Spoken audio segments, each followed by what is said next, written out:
Hello and good evening to all. Today we are in chapter 18 Dancing On, जिसमें हम लोग पूरे chapter के एक्सरसाइज इसमें करेंगे। लिंक डिस्क्रिप्शन में दी हुई है जैसा कि आपको पता है, और जिन्होंने अभी तक लाइक नहीं किया है, सब्सक्राइब नहीं किया है, शेयर नहीं किया, जल्दी से फटाफट वो लाइक शेयर और सब्सक्राइब कर दें। चलिए स्टार्ट करते हैं वर्ड मीनिंग से। सो ऑडिटोरियम इट मीन्स सभागार, जहाँ पे क्या किया जाता है, बहुत सारे ऑडियंस असेंबल होते हैं, इकट्ठा होते हैं और कोई परफॉर्मेंस दी जाती है।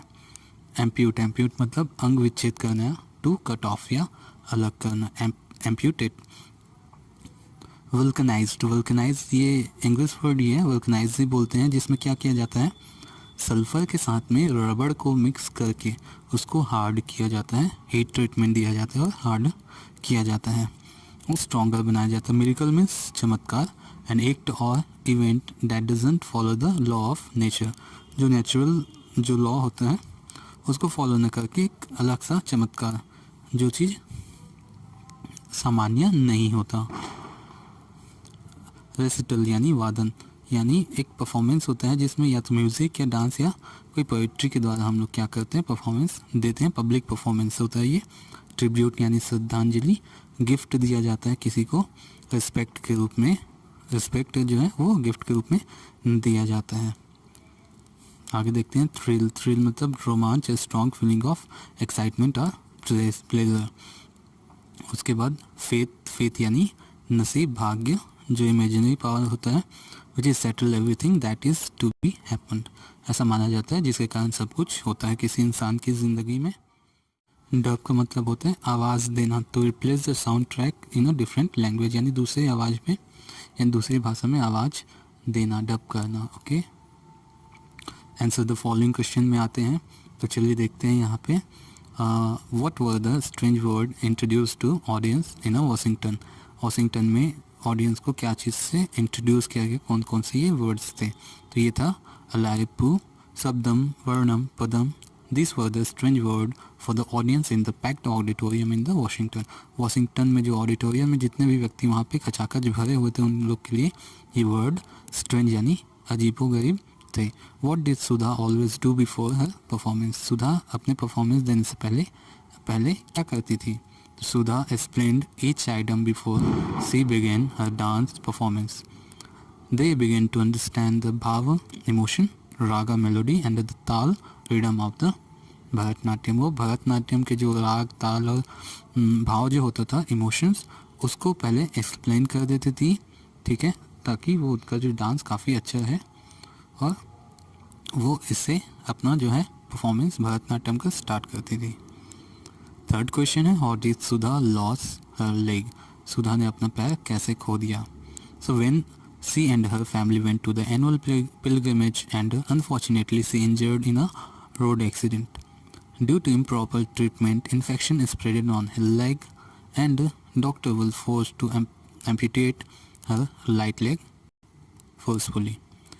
तो क्या हुआ, जब सुधा और उनके मम्मी पापा यानी उनके पेरेंट्स एनुअल पिलग्रिमेज यानी सालाना जो है तीर्थ यात्रा पे गए हुए थे, तो उसका एक्सीडेंट हो जाता है, जहाँ पे इम्प्रॉपर ट्रीटमेंट के कारण उसके जो पैर पे जो चोट लगी होती है उसमें इन्फेक्शन हो जाता है, और डॉक्टर्स को क्या है, जब वो चेन्नई जाती है तो उसको फोर्सफुली यानी व्यवस्थावत काटना ही पड़ जाता है उसके पैर को। Why did Sudha says my dream will come true when she met doctor Prasad, doctor Prasad से जैसे ही वो मिलती है, वो क्यों बोलती है कि उसका जो है ड्रीम कम ट्रू, उसका जो सपना था वो अब सत्य होने लगा है।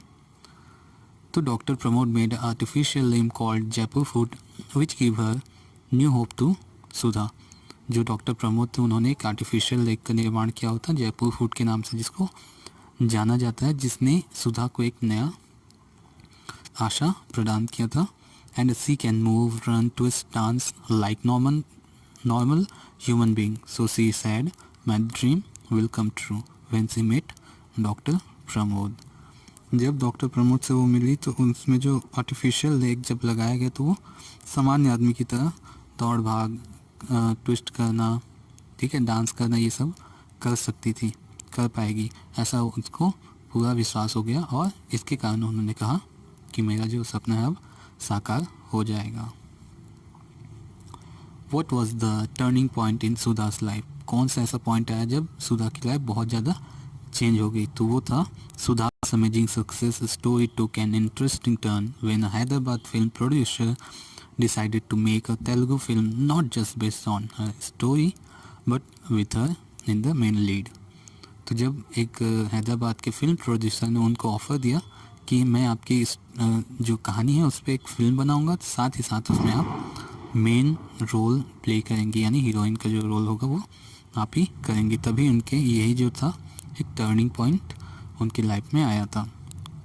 6 देखते हैं, Sudha Chandran says toward the end of the lesson I do feel thrilled, identify why she feel so. तो ऐसा वो क्यों बोलती हैं आई डू फील थ्रिल्ड? तो देखते हैं उसका कारण ये था कि when her fans said that they were inspired by her story and that it had given them new hope।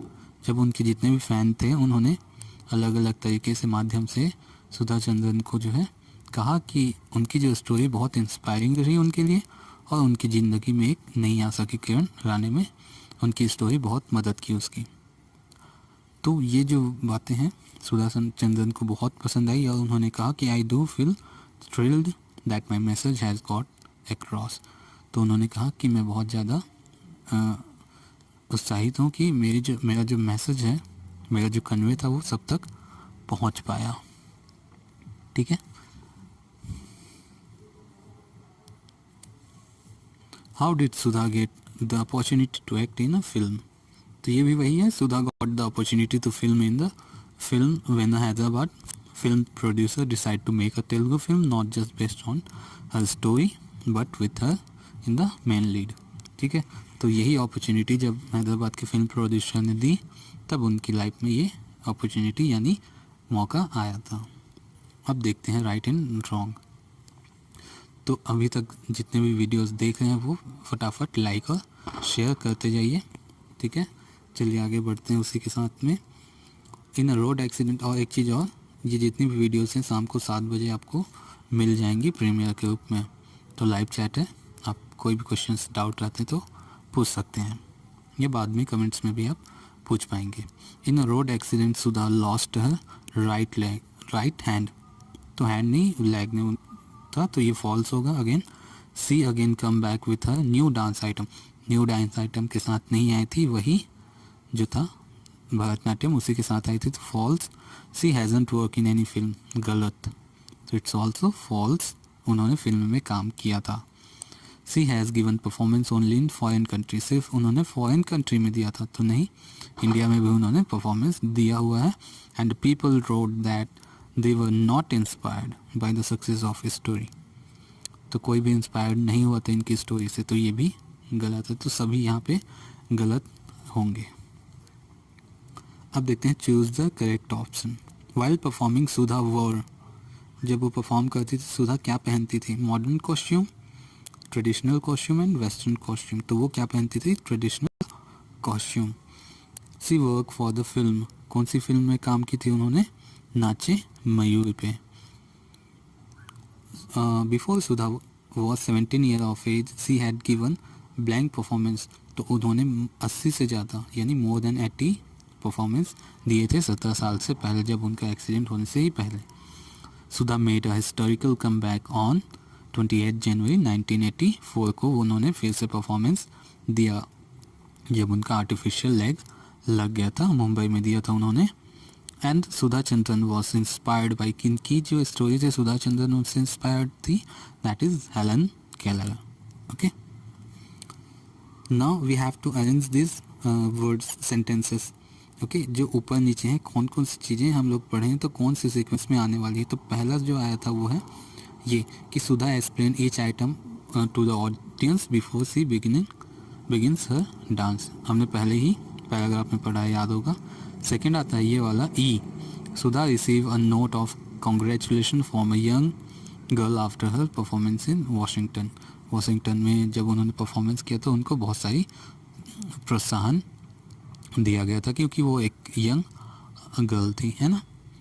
Next देखते हैं यहाँ पे थर्ड जो है ए वाला होगा।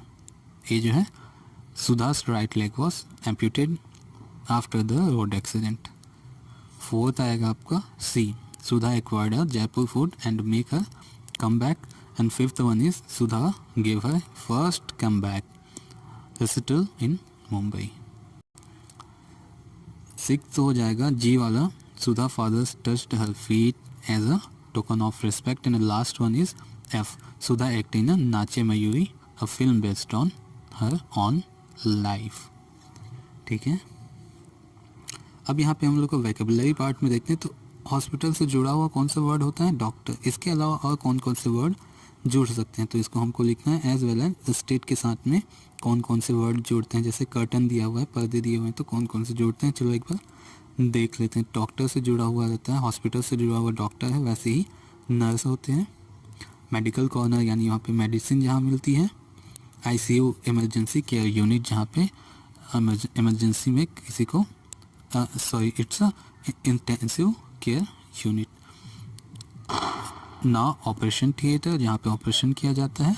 इमरजेंसी रूम जहाँ पे इमरजेंसी में एडमिट किया जाता है। पेशेंट यानी मरीज। एंड एम्बुलेंस जिससे मरीजों को लाया ले जाया जाता है।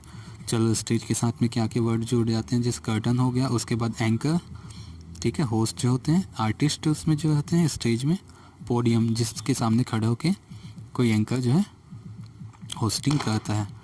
फ्लावर्स होते हैं बहुत सारे डेकोरेशन के लिए, decoration again decorative items. Lights होती हैं और म्यूज़िक सिस्टम वहाँ पे होता है। इसके अलावा और भी होते हैं, तो आप वो चाहें तो वो लिख सकते हैं। चलिए फिल इन द ब्लैंक्स में आते हैं। तो यहाँ पे पहले ही दिया हुआ है कि ये वर्ड्स आप लोग यूज़ करके ये fill in the blanks complete करेंगे। तो पहला देखते हैं, Roshni wore a new blank for the party. तो क्या पहना जाता है पार्टी के लिए? इट्स अ कॉस्ट्यूम, है ना। Rahim was injured and a doctor were forced to क्या हिज राइट हैंड। इंजर्ड हो गया तो उसके राइट हैंड को अलग करना पड़ा, तो क्या होता है? एम्पिटेड यानी अलग करना। I visited many blank places in India, so it's a historical यानी क्या होता है? ऐतिहासिक जगह है। द इंडियन टीम डिफीट्स यानी हरा दिया the South African team in the hockey match. Hockey match में साउथ इंडियन टीम को हरा दिया इंडियन टीम में। It is only a what miracle यानी चमत्कार है that Seema once again in able to see the beautiful word. Seema जो है फिर से इस ब्यूटीफुल वर्ड को देखने में सक्षम होगी, तो ये एक चमत्कार से कम नहीं है। तो यहाँ देखते हैं, अब आते हैं पजल की बारी। तो पहला देखो, एक्रॉस का मतलब होता है दाएं से बाएं, ठीक है, और डाउन मतलब होता है ऊपर से नीचे। तो ये हिंट्स दिए हुए हैं, इसके अकॉर्डिंग हम लोग को ये जो पजल है वो कंप्लीट करना है। देखो one number one who perform a dance on stage, कितने लेटर्स होने चाहिए? 6 लेटर्स। तो देखो यहाँ पे 1 नंबर है ये वाला, तो डांस DANCER, तो कौन परफॉर्म करता है? डांसर। डांस कौन परफॉर्म करता है? डांसर, ठीक। वैसे ही सेकंड वाले में देखते हैं, सेकंड वाला कहाँ है? ये वाला सेकंड। एम और ए दिया हुआ है, एम से स्टार्ट होगा, बीच में कहीं पे ए आएगा। तो हिंट क्या दिया है? जो 7 लेटर्स के होंगे।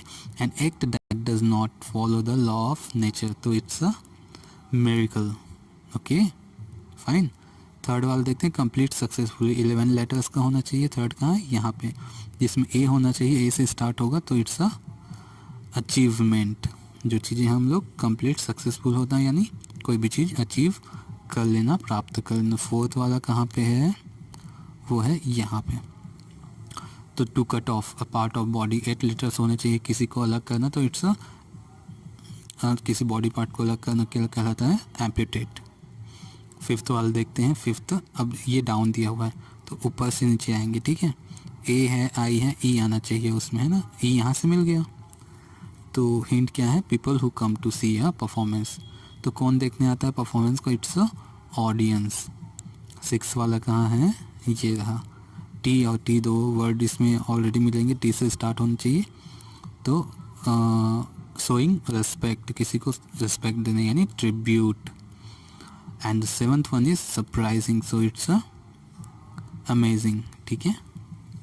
ये हो जाएगा। इस तरीके से हम लोग पजल कंप्लीट कर सकते हैं। अब आते हैं यहाँ पे make a correct match. So modify करना, तो क्या होता है इसका मतलब, तो इम्प्रूव, किसी चीज़ को इम्प्रूवमेंट उसमें और लाना। क्लैरिफाई यानी किसी चीज़ को क्लियर करना। So to free from impurity, to make clear, किसी चीज़ की इम्प्योरिटी हटा कर उसको क्लियर करना। सिंप्लीफाई यानी सिंपल करना, टू मेक सिंपल। रेक्टिफाई यानी टू करेक्ट, किसी चीज़ को रेक्टिफाई करना। सर्टिफाइड यानी उसको क्या करना, फॉर्मली उसको अप्रूव करना या अटेस्ट करना होता है। एंड प्योरीफाइड यानी प्योर करना, टू मेक प्योर। तो इस तरीके से मैच भी कंप्लीट हो जाएगा। ग्रामर पोर्शन यहाँ पे देखते हैं हम लोग को, यहाँ दिया हुआ है ऑलरेडी कि एक लड़का यहाँ पे ये जो है एक नए लड़के से मिलता है अपने गांव पे। तो राजू जो है, ये राजू इससे बहुत सारे क्वेश्चन करते हैं, जैसे what is your name, where do you live, which class do you study, where is your school and how do you go to school. ठीक, तो वो कैसे पूछेगा, Raju said to the boy what is your name. ठीक है, he is a first person, he is a second person, और third person कौन है, हम हैं। ठीक है, आप हैं। तो आप क्या है, ये स्टोरी क्या है, जाके अपने क्लास में सुनाओ कि राजू ने पूछा कि व्हाट इज़ योर नेम, किससे पूछा, इससे पूछा। तो वही आप क्या बोल रहे हो कि Raju said to the boy, आप बोल रहे हैं ना Raju said to the boy, क्या बोला, व्हाट इज़ योर नेम, क्या बोला, what is your name. That is called narration, या डायरेक्ट या इनडायरेक्ट स्पीच। पढ़े ही होंगे, है ना, ग्रामर का पोर्शन है, नरेशन भी बोलते हैं या फिर डायरेक्ट या इनडायरेक्ट स्पीच बोला जाता है इसको। ये चीज़ें डायरेक्टली हैं और इनडायरेक्टली ये वाला होगा। कैसे डायरेक्ट, क्यों, क्योंकि यही चीज़ एग्जैक्ट इसने बोला था। तो डायरेक्ट इनडायरेक्टली मतलब जो चीज़ें आप घुमा के थोड़ा बोलेंगे।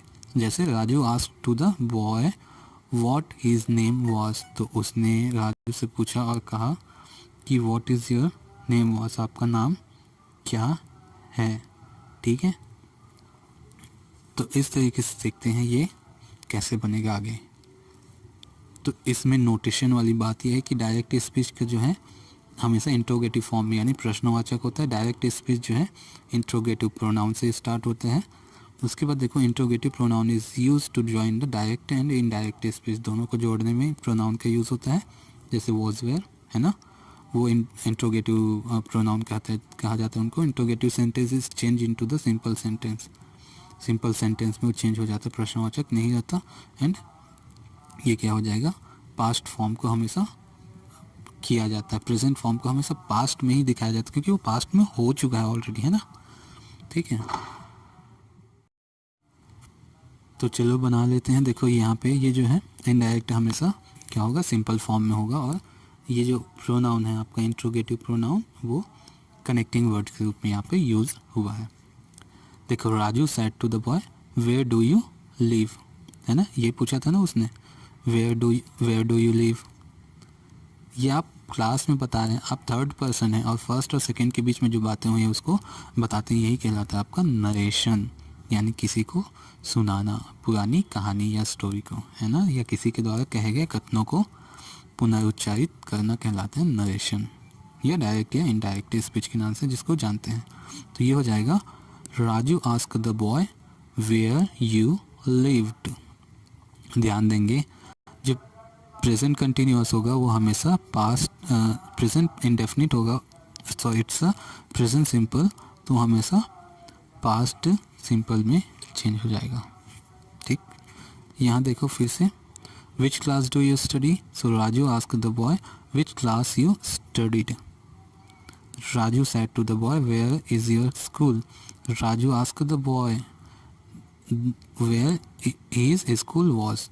तो देखो वही है ना, राजू ने उस लड़के से पूछा वेयर इज योर स्कूल, तो आपका स्कूल कहाँ पे है। तो राजू ने, आप नरेशन करें तो क्या बोल दोगे इनडायरेक्ट में, Raju ask the boy, Raju ने पूछा लड़के से कि तुम्हारा स्कूल, कि जो स्कूल है तुम्हारा वो कहाँ है ना। Raju said to the boy how do you go to school, तो Raju ask the boy how you went school. Fine, इस तरीके से ये होगा। तो डायरेक्ट इनडायरेक्ट को एक बार आप रिवीजन कर लीजिएगा, ये आसानी से बन जाएगा। चलो यहाँ पे तीजन बाई का जो है ऑटोबायोग्राफी दिया हुआ, थोड़ा सा इसमें जो चीज़ें हैं वो बहुत कम दी हुई हैं, तो आप एक बार बुक से पढ़ लीजिएगा, मैं इसको आपको समझा ही देता हूँ। ये तीजन बाई एक बहुत छोटे विलेज की एक गर्ल है। इनके जो मम्मी थी वो इनको क्या करती, इनके जो मम्मी थी वो इनको रिस्ट्रिक्ट करती थी कि आप गाना बजाना ना करें, और इनके फादर जो हैं उनको आगे बढ़ाने की कोशिश करती थी। ये बहुत ही गरीब थी और इनको एक समय का भी खाना नसीब हो पाना जो है, 2 समय का जो खाना है वो नसीब नहीं हो पाता था। वैसे ही वो चीज़ें दी हुई हैं पूरी, आप एक बार पढ़ लीजिएगा। ये चंदखुरी में जो है परफॉर्मेंस दिया है, इनको बहुत सारे अवार्ड वगैरह भी मिले, तो इसी के बेसिस में हमको क्या करना है, इसको कंप्लीट करना है। तो इसमें बहुत सारी चीज़ें एब्सेंस हैं, है ना। तो मैंने इसको बायोडाटा लिखना है। बायोडाटा मतलब उसका परिचय। तो उनका नाम क्या था, तीजन बाई। फादर्स नेम उसमें नहीं दिया हुआ है, मैंने ढूंढ के लिखा हुआ, तो mister Chunuk Lal Pardhi. Date of birth इनका है 8 अगस्त 1956, ये भी नहीं दिया हुआ है। प्लेस ऑफ बर्थ है गनियारी विलेज, दुर्ग, छत्तीसगढ़ पे। स्पेशलाइजेशन क्या था इनका, पंडवानी फोक सिंगर हैं ये। और इनको पद्म विभूषण नाम का अवार्ड 2019 में मिला। पद्म भूषण जो है 2003 में मिल चुका है। पद्मश्री जो है 1987 में मिला था, ठीक है। ये पद्म विभूषण के जस्ट बाद आता है जो फर्स्ट, जो इंडिया का सबसे बड़ा अवार्ड होता है, भारत रत्न, ठीक है। ये सेकेंड पोजीशन पे आते हैं, थर्ड और ये फोर्थ पे। और इनको एज वेल एज संगीत नाटक अकेडमी अवार्ड भी 1995 में मिल चुका है। तो ये बायोडाटा उनका कंप्लीट होता है। कैरेक्टर्स के जो है उनका बनाना है, यानी उनके बारे में लिखना है कि उन्होंने कैसे अपना सक्सेस जो है प्राप्त किया, तो कौन कौन सी क्वालिटी थी उनके अंदर वो लिखना है। तो आंसर हो जाएगा the several quality of Teejan by which make her successful.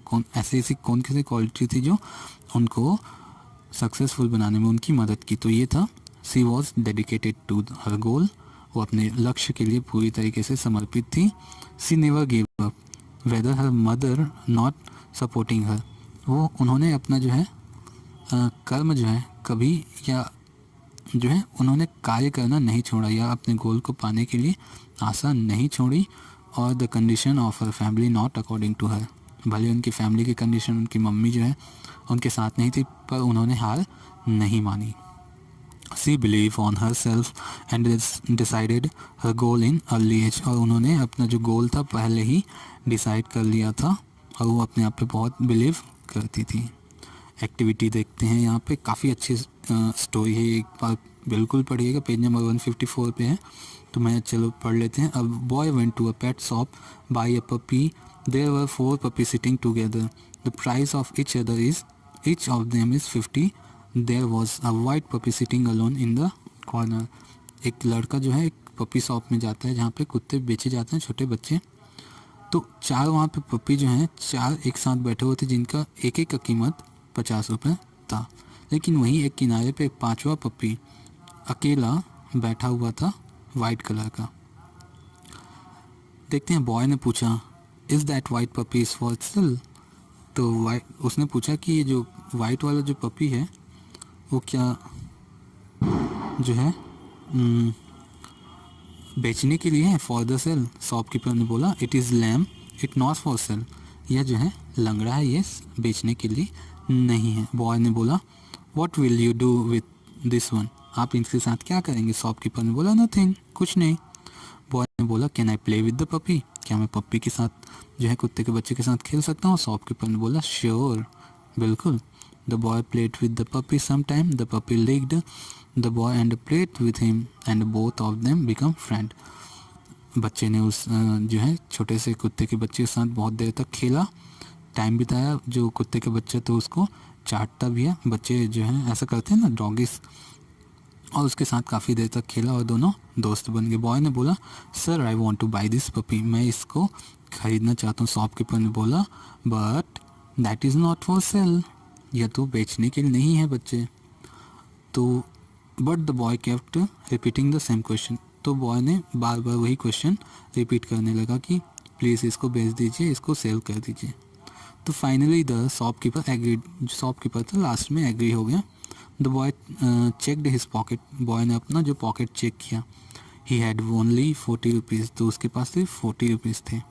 He ran to her mother his mother to get the rest of the money, वो दौड़ते हुए अपनी मम्मी के पास गया और जो बचे हुए पैसे यानी 10 रुपये जो बचता है वो लेने वहाँ पे पहुँच जाता है। शॉपकीपर बोलता है but why don't you by why don't you want two by a good one for the same price, पर तुम सेम प्राइस दे के एक अच्छा पपी क्यों नहीं ले जा रहे हो? The boy didn't say anything, he lifted her left pant leg and showed it to the shopkeeper.